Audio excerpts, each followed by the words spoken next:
Hello everyone, I'm Meteorologist Charlie Ironmonger. Thank you so much for joining me today for your 10 a.m. news and weather update from the First Alert Desk. Now we've got news out of Raleigh where the state government is launching a new pilot program to help improve responses to mental health crisis calls.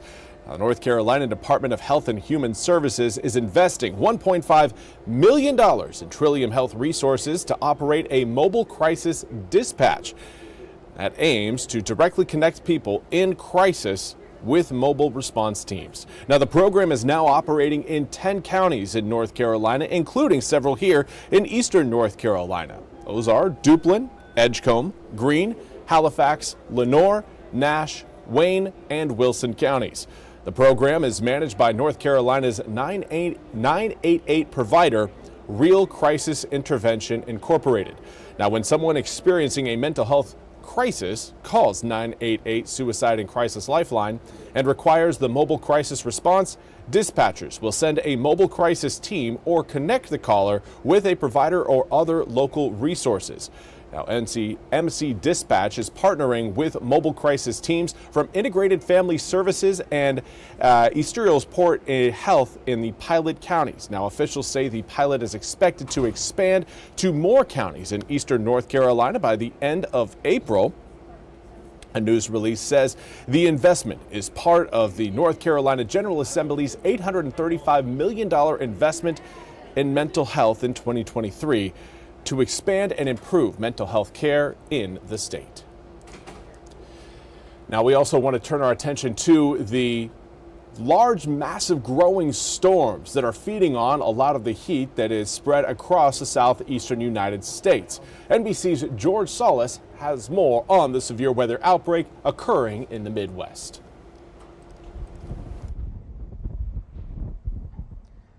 Here in Major County, Oklahoma, officials say a possible tornado may have touched down, and they believe it could have been a tornado just based on some of the debris field that has been left behind in this area alone. We're talking a number of downed power lines and poles like the one behind me, but that is not all. They're also mourning the loss of life. They're saying a mother and her teenage daughter were in a vehicle that was blown away by these strong winds. That vehicle mangled beyond recognition, according to the sheriff, and still in the field behind me. So they are going to be working to recover that. Elsewhere here around the county and area, we have seen a number of road closure because of those down power lines. Officials saying that they put out messaging throughout social media, and people seem to be listening. They're staying off the roads and, of course, making sure that their surroundings are safe. The sheriff here telling me that they also believe that there is some property damage to homes, but the bulk of it seems to be the down power lines, and crews are going to be working around the clock to restore as many people back on the grid as possible, because unfortunately, this is not the end of the severe weather threat. There could be more storms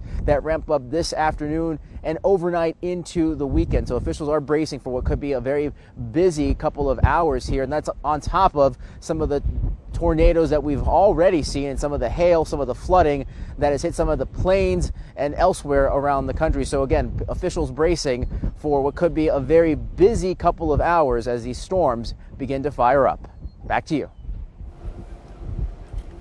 Well, thank you, George, for that report. And the good news for us here in eastern North Carolina, while we are experiencing higher than average heat, higher than average humidity, we are not seeing a direct passage of a cold front over eastern North Carolina like they're experiencing further back towards the west, in the Midwest, around Kansas and Oklahoma and Nebraska, areas again that have been hit by some of those severe storms. So for us here in eastern North Carolina, while we are set up for potential severe weather, we don't have the catalyst to make that occur, which is fantastic news. The last thing we need right now is a bout of severe weather. Right now, we've got 70-degree air temperatures in Greenville. That's about 10 degrees warmer than your afternoon average high.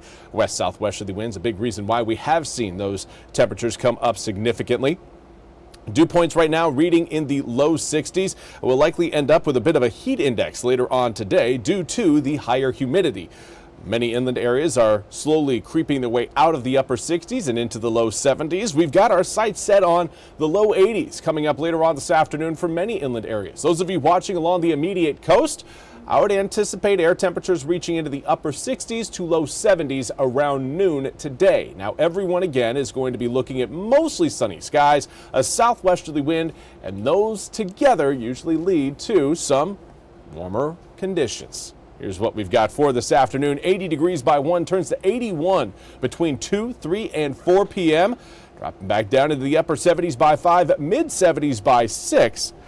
But we're not going to lose out on as much heat as you may anticipate. A little bit of cloud cover flowing over the east later on tonight will certainly help keep some of that heat present as we wake up coming up for tomorrow. But right now that cloud cover not looking all that impressive over the east currently. The clouds we are going to be tracking later on this evening right now over Georgia and South Carolina. So they've got some time before they again make their presence felt here in the east, but they're only going to add to that heat feeling, that hot feeling, if you will. Now, again, we will have a cold front work its way close to eastern North Carolina over the weekend, particularly Sunday and into Monday, but it does not look like that front is actually going to push its way all the way through eastern North Carolina. And that is why we're not anticipating much of any sort of threat of severe storms.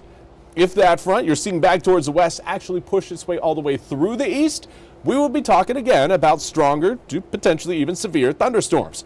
Right now, with the way that front is looking, again, additional low pressure systems continue to kind of keep us in that warm sector and stretch it out horizontally.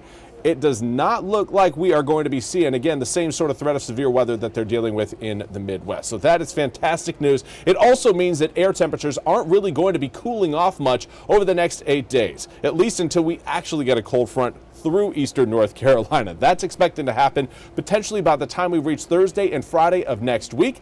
Cold front arrives on Thursday, air temperatures tank from Wednesday into Friday, and then we slowly start to warm back up again.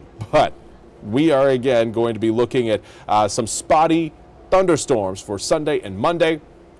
Severe weather threat currently not there for this weekend, may be there by the time we get into the tail end of next week. Again, Thursday into Friday, particularly Thursday, we will be watching for that threat of severe storms. That's all we have time for today's 10 a.m. news and weather update from the First Alert Desk. I want to thank you all so much for joining me. We'll be back with more news and weather coming up at the top of the hour. Until then, have a fantastic Friday.